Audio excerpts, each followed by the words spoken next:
नमस्कार। गीत कथा के सत्र में मैं आप सभी का स्वागत करता हूँ। मैं आपको शिव गीता सुना रहा हूँ।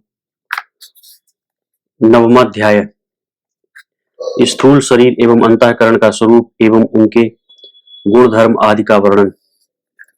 श्री भगवानुवाच देह स्वरूपं वक्ष्यामि शृणुष्वाप वही तो नृप मत्तो हि जायते विश्वं मयैवै तत्प्रधार्यते मय्येवेदमधिष्ठाने लीयते शुक्ति रौप्यवत। भगवान शंकर बोले, हे राजन, अब मैं तुम्हें देह के स्वरूप के बारे में बता रहा हूँ। एकाग्रचित होकर सुनो। यह संपूर्ण विश्व मुझसे ही उत्पन्न होता है। मैं ही अपनी शक्ति से इसे धारण करता हूँ। और जिस प्रकार सीपी में प्रतीत होने वाला रजत चांदी सीपी के स्वरूप को जान लेने पर अदृश्य हो जाता है, उसी प्रकार संपूर्ण जगत के अधिष्ठान आधार स्वरूप मुझे जान लेने पर यह संपूर्ण विश्व विलीन हो जाता है। अहम तु निर्मलः पूर्णः सच्चिदानंद विग्रह असंगो निरहंकारः शुद्धं ब्रह्म सनातनः अनाद्य विद्या युक्तः संजगत कारणतां ब्रजे। तीन प्रकार के कार्य का आधार होने पर भी यह निश्चित जान लो कि लेश मात्र भी मुझ में अविद्या नहीं है। मैं देश काल वस्तु इन तीन प्रकार की सीमाओं से रहित सच्चिदानंद स्वरूप असंग कर्तृत्वादि अहंकार रहित विशुद्ध व्यापक तथा सनातन हूँ। इस प्रकार होने पर भी अनादि माया से युक्त होकर मैं इस जगत का कारण बनता हूँ। अनिर्वाच्या महाविद्या त्रिगुणा परिणामिनी रजः सत्वं तमश्चेति त्रिगुणाः परिकीर्तिताः। शुद्ध सत्वरूपा मेरी यह माया सदसद विलक्षणा होने से अनिर्वचनीय है। वाणी से इसके स्वरूप का ठीक ठीक निरूपण नहीं किया जा सकता। यह विकारी होने के साथ साथ त्रिगुणात्मिका भी है। सत्व रज एवं तम इसके तीन गुण कहे गए। सत्वं शुक्लम समादिष्टम सुख ज्ञानास्पदम नृणाम दुखास्पदम रक्तवर्णम चंचलम च रजोमतम। सत्व गुण श्वेत वर्ण का कहा गया है, जो मनुष्य के सुख एवं ज्ञान का आधार है। रजोगुण रक्त वर्ण का होता है, यह अत्यंत चंचल एवं जीव के दुख का कारण माना गया है। तमः कृष्णं जड़ं प्रोक्तमुदासीनं सुखादिषु अतो मम समयोग योगाच्छक्ति सा त्रिगुणात्मिका। तमोगुण कृष्ण वर्ण का एवं जड़ स्वरूप होता है। इसके कारण जीव सुख दुख और कर्तव्यादि के प्रति उदासीन हो जाता है। तीन प्रकार के वर्ण धर्म वाली होने के कारण यह माया शक्ति मेरे संबंध से तीन गुणों वाली कही गई। अधिष्ठाने तु मय्येव भजते विश्वरूपतां शुक्तौ रजतवद रज्जौ भुजंगो यददेवतु। जिस प्रकार सीपी में चांदी और रस्सी में सर्प की प्रतीति होती है, उसी प्रकार मुझ अधिष्ठान आधार स्वरूप शिव में माया से इस जगत की प्रतीति होती। आकाशादीनि जायन्ते मत्तो भूतानि मायया तैरारब्धमिदं विश्वं देहो अयं पांच भौतिकः। ये आकाशादि पांच महाभूत माया के संबंध से मुझसे उत्पन्न होते हैं।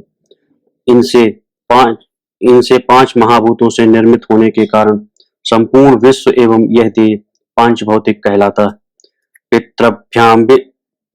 पितृभ्याम शिता दन्नाक षट्कोशम जायते वपुः स्नायवो अस्थीनि मज्जा च जायन्ते पितरस्तथा त्वं शोणितामिति मात्रतश्च भवन्ति। माता पिता के खाए गए अन्न पानादि से 6 कोष वाला यह देह उत्पन्न होता है। उसमें से स्नायु नाड़ी हड्डी और मज्जा पिता से तथा त्वचा मांस एवं रक्त माता से उत्पन्न होते। भावाः शिव षड विधास्तस्य मातृजाः पितृजास्तथा रसजा आत्मजाः सत्वसंभूताः स्वात्मजास्तथा। इस स्थूल शरीर के 6 प्रकार के भाव हैं। जो कि मात्रज, पित्रज, रसज, आत्मज, सत्वज एवं स्वात्मज इन नामों वाले हैं। मृदवः शोणितं मेदो मज्जा प्लीहा यकृत गुहम हन्नाभितेव माद्यास्तु भावा मात्र भवामताः।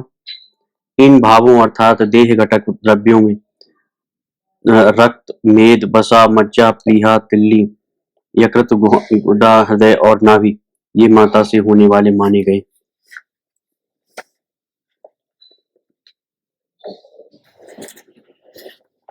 श्मश्रुलोमकचस्नायुशिरो धमनियो नखाः दशनाः शुक्रमित्यादि स्थिराः पितृ समुद्धवाः। दाढ़ी, मूछ, रोम, केश, स्नायु, सिरा, धमनी, नख, दांत तथा वीर्य बहुकाल पर्यंत स्थिर रहने वाले ये पदार्थ पिता से होने वाले माने गए। शरीरोपचिति पचितिर्वर्णो वृद्धिस्तृप्तिर्बलं स्थिति अलोलुपत्व मुत्साह इत्यादि रसजान विदुः। शरीर की पुष्टता, त्वचा के रंग का परिवर्तन, क्रम से शरीर का विकास, तृप्ति, सामर्थ्य, अवयवों की दृढ़ता, लोभ का अभाव, उत्साह इत्यादि भावों को रस से उत्पन्न होने वाला जानना चाहिए। इच्छा, द्वेषः, सुखम दुःखम, धर्मा धर्मौ च भावना, प्रयत्नो ज्ञानमायुश्चेन्द्रियाणि चेन्द्रियाणि तेवमात्मजाः। उसी प्रकार इच्छा, द्वेष, सुख दुख, धर्म अधर्म, संस्कार, चेष्टा, ज्ञान, विद्या, आयु तथा इंद्रियां इन सबको अपने प्रारब्ध कर्म से होने वाला जानना चाहिए। ज्ञानेन्द्रियाणि श्रवणम स्पर्शनम दर्शनम तथा रसनम घ्राणम इत्याहु पंच तेषां तु गोचरा। इसमें श्रोत्र, श्रोतेंद्रिय, त्वचा, नेत्र, जिह्वा और नासिका ये 5 ज्ञानेंद्रियां कही जाती हैं, जिनके क्रमशः शब्द, स्पर्श, रूप, रस एवं गंध ये 5 विषय हैं। शब्दः स्पर्श तथा रूपम रसो गंध इति क्रमात् वाक्करांघ्रि गुदोपस्थान्याहु कर्मेन्द्रियाणि हि वचनादान विसर्गतयः क्रमात् कर्मेन्द्रियाणां जानीयान् मनश्चैवोभयात्मकम् क्रियास्तेषां मनोबुद्धिरहङ्कारस्ततः परम् अंतःकरणमित्याहुश्चित्तं चेति चतुष्टयम्। वाक्, पाणि, पाद, पायु एवं उपस्थ ये 5 कर्मेंद्रियां हैं। बोलना, ग्रहण करना, चलना, मलत्याग करना एवं क्रिया क्रमशः ये 5 इनके कर्म हैं। इसके अतिरिक्त अंतःकरण वृत्ति रूप मन उभयात्मक अर्थात ज्ञानात्मक तथा कर्मात्मक है। इन ज्ञानेन्द्रियों एवं कर्मेंद्रियों से अलग मन, बुद्धि, चित्त एवं अहंकार ये एक ही अंतःकरण के 4 भेद कहे गए। सुखम दुःखम च विषयो विज्ञेयो मनसः क्रिया स्मृति भीति विकल्पाद्या बुद्धि निश्चयात्मिका। सुख एवं दुख ये मन के विषय हैं तथा स्मृति, स्मरण, भय और विकल्प इत्यादि मन के धर्म हैं। बुद्धि का स्वभाव किसी बात का निश्चय करना है। अहम ममेत्यहंकारश्चित्तं चेतयते यतः सत्त्वाख्यमन्तकरणं गुणभेदास्त्रिधा मतम्। सत्त्वं रजस्तम इति गुणाः सत्त्वात्तु सात्विकाः। आस्तिक्य शुक्ल धर्मैकमति प्रकृतयो मताः। रजसो राजसा भावाः काम क्रोध मदादयः। मैं और मेरा ये भाव अहंकार से होते हैं। किसी वस्तु का राग पूर्वक चिंतन करना यह चित्त का धर्म है। सत्व नाम से कहा जाने वाला यह अंतःकरण गुण भेद से 3 प्रकार का होता है। सत्व, रज एवं तम ये 3 गुण कहे गए हैं। इनमें शास्त्र, गुरु एवं ईश्वर में आस्तिक बुद्धि, हृदय की निर्मलता एवं धर्म में स्थिर मति इत्यादि सात्विक भाव सत्वगुण के धर्म हैं। काम, क्रोध, मद आदि राजसिक भाव रजोगुण के धर्म हैं। निद्रालयस्य प्रमादादि वंचनाद्यास्तु तामसाः। प्रसन्नेन्द्रियतारोग्या नालस्याद्यास्तु सत्वजाः। निद्रा, आलस्य, प्रमाद, दूसरे को ठगना आदि तामसिक भाव तमोगुण से होने वाले माने जाते हैं। चित्त में प्रसन्नता, इंद्रियों की विषयों में अप्रवृत्ति, देह में आरोग्य, नित्य नैमित्तिक आदि कर्मों में आलस्य का अभाव आदि सत्वगुण से होने वाली प्रवृत्तियां हैं। देहो मात्रात्मकस् तस्मादादत्ते तद्गुणानिमान् शब्दः श्रोत्रं मुखरता वैचित्र्यं सूक्ष्मता धतिः बलं च गगनाद्वायोः स्पर्शं च स्पर्शनेन्द्रियम् उत्क्षे उत्क्षेपण उत्- उत्- उत्क्षेपणवक् उत्क्षेपणमवक्षेपाकुञ्चने गमनं तथा प्रसारणमिति पंचकर्माणि वायुतः। मनुष्य का यह देह मात्रात्मक अर्थात पंच भौतिक है। इस कारण उन आकाश आदि के गुणों को यह अपने में धारण करता है। उनमें आकाश से शब्द, श्रवणेन्द्रिय, वाणी की पटुता, कार्य में कुशलता, शरीर में हल्कापन, धैर्य और बल, ये सभी गुण प्राप्त होते हैं। वायु से स्पर्श, त्वगिंद्रिय एवं उत्क्षेपण ऊपर फेंकना, अवक्षेपण नीचे फेंकना, आकुंचन संकुचित करना, प्रसारण फैलाना और गमन चलना, ये 5 प्रकार के कार्य संपन्न होते हैं। प्राणापानो तथा व्यान समानो दान संज्ञकाः नागः कर्म नागः कूर्मश्च क्रकलो देवदत्तो धनञ्जयः दशेति वायु विकृतिस्तथा ग्रहणाति लाघवम्। कार्यभेद से एक ही वायु प्राण, अपान, व्यान, समान, उदान, नाग, कूर्म, क्रकल, देवदत्त और धनंजय इन 10 नामों से जानी जाती है। आकाश की ही भांति वायु से शरीर हल्केपन को प्राप्त होता है। तेषां मुख्यतरः प्राणो नाभिः कंठादधः स्थितः चरत्यसौ नासिकयोर्नाभौ हृदय पंकजे। प्राण वायु सबसे मुख्य है।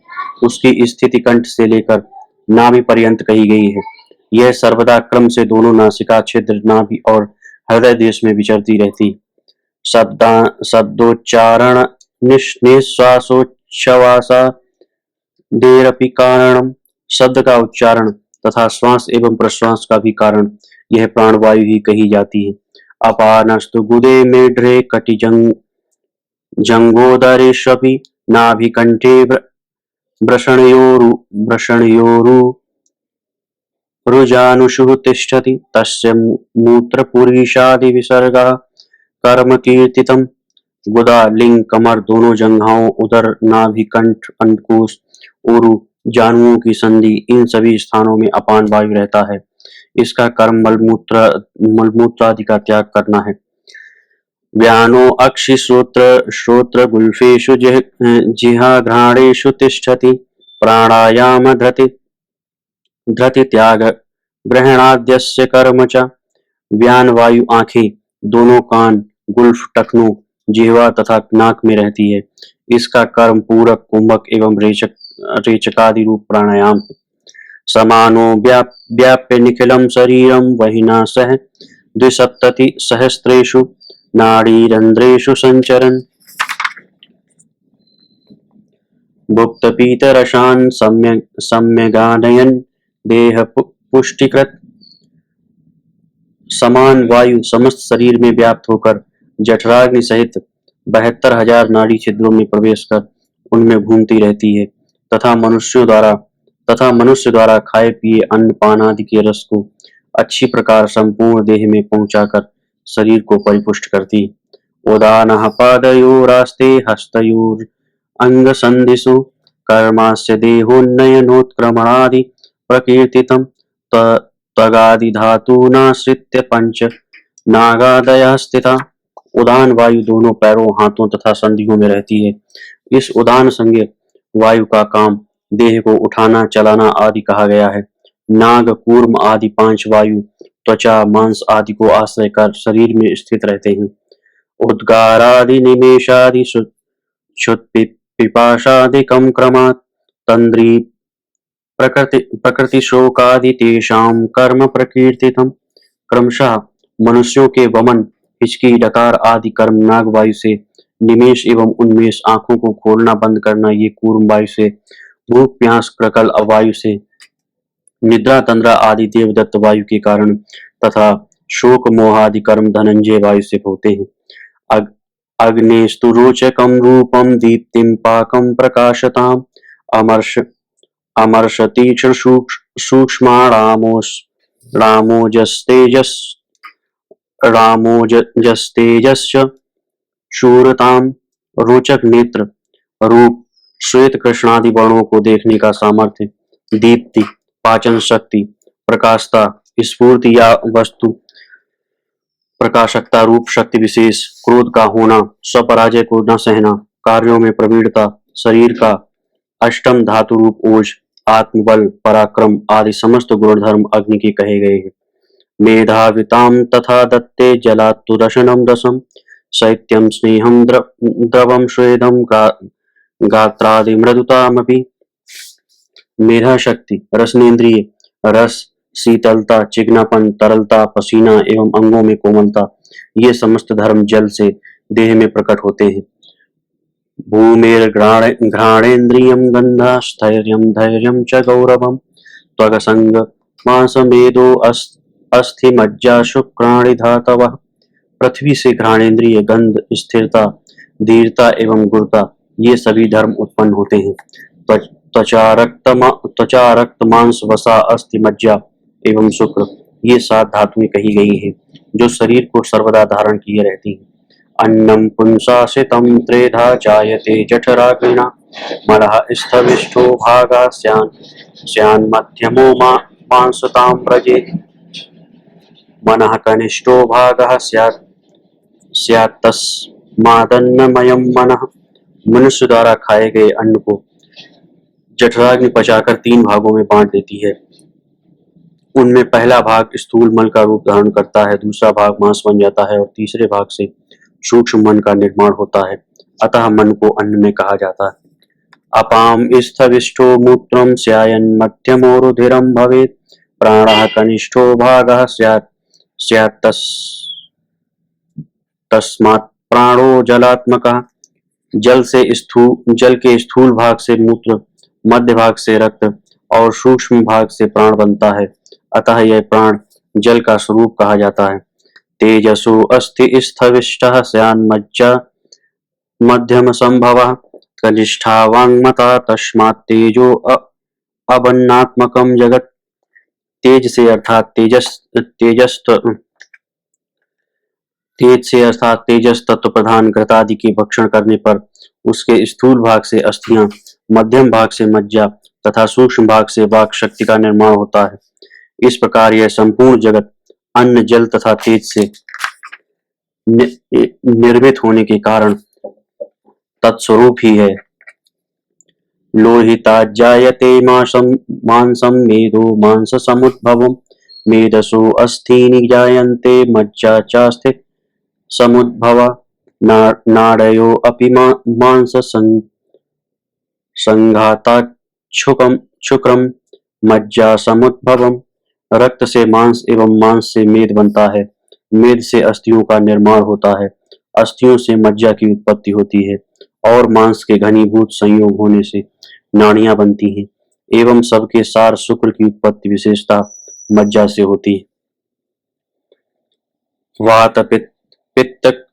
वात पित्तक फास्तत्र धातवः परिकीर्तिताः दशांजलि जलम गेयम रसस्यांजलयो नव इसके अतिरिक्त इस देह में वात पित्त और कफ शरीर को धारण करने वाली तीन धातुएं और भी कही गई है शरीर में जल का प्रमाण 10 अंजलि और रस 9 अंजलि जानना चाहिए रक्तस्याष्टौ पुरीसस्य सप्तस्युः श्लेष्मणस्य षट् पित्तस्य पंचचत्वारो मूत्रस्याञ्जल जलयस्त्रयः वसाया वेदशो द्वौ तु मज्जा त्वञ्जलि संमितः अर्धांजलि तथा शुक्रम तदेव बलमुच्यते रक्त की मात्रा 8 अंजलि मल 7 अंजलि कफ 6 अंजलि पित्त 5 अंजलि मूत्र 4 अंजलि वसा 3 अंजलि मेधा 2 अंजलि और मज्जा का परिमाण 1 अंजलि कहा गया है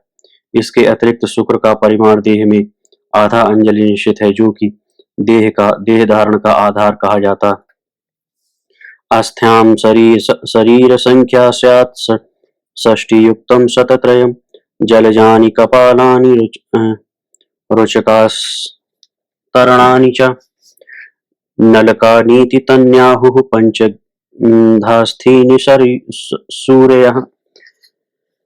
शरीर में अस्थियों की संख्या 360 कही गई है, जिनको विद्वानों ने 5 भागों में बांटा है। जलज, शंख के आकार की, भ्रू एवं कान के स्थान में रहने वाली, कपाल संज्ञक अस्थिता, जानु, नितंब, कंधा, तालु, सिर में होने वाली, रोचक संज्ञक अस्थिता, दान पंक्ति, आस्तरण संज्ञक अस्थिता, नाक, घ्राण, नाक, कान, ग्रीवा आदि में होने वाली एवं नलक संज्ञक अस्थियां दोनों बगल में, पीठ और छाती में होने वाली कही गई। द्वेषते त्वस्ति संधीनां स्यातां तत्र दशोत्तरे रौरवाः प्रसराः स्कंदसेचनाः स्युरुलूखलाः समुद्गा मंडकाः शंखावर्ता वायसतुंडकाः इत्यष्टधा समुद्दिष्टाः शरीरे स्वस्ति संधयः। शरीर में अस्थि संधियों की संख्या 210 है, जिन्हें 8 भागों में बांटा गया है। रौरव, प्रसर, स्कंद सेचन, उलूखल, समुद्ग, मंडक, शंखावर्त और वायसतुंडक। सार्धकोटित्रयं रोम्राम श्मश्रु केशास्त्रिलक्षकाः देहस्वरूपमेवं ते प्रोक्तं दशरथात्मज तस्मात् सारो नास्त्येव पदार्थो भुवनत्रये। रोमों की संख्या देह में 3.5 करोड़ एवं दाढ़ी, मूछ और केशों की सम्मिलित संख्या 3 लाख निश्चित की गई है। हे दशरथ नंदन राम, इस प्रकार मैंने तुम्हारे जानने के लिए देह के स्वरूप का अच्छी तरह वर्णन किया। यह तुम निश्चित जान लो कि तीनों लोकों में मनुष्य देह से अधिक तुच्छ पदार्थ और कुछ भी नहीं है। देहे अस्मिन्नभिमानेन न महोपाय बुद्धया अहंकारेण पापेन क्रियन्ते हन्त सांप्रतम। जीव इस असार देह में, यह स्थूल देह मैं हूँ, इस प्रकार अभिमान करता है और इसी अहंकार रूप पाप के कारण वह मोक्ष का साधन जो ज्ञान है उसका सम्यक अनुष्ठान नहीं करता। यह बड़े दुख की बात है। तस्मादे तत्स्वरूपम तो बोधव्यम तो मुमुक्षुभिः। अतः इस संसार रूपी दुख सागर से मुक्त होने के लिए बुद्धिमान पुरुषों को अहंकार सहित देह के स्वरूप को भली प्रकार से जानना चाहिए। इत श्री पद्म पुराणे उत्तरखंडे शिव गीतायां देह स्वरूप निर्णयो नाम नवमोऽध्यायः।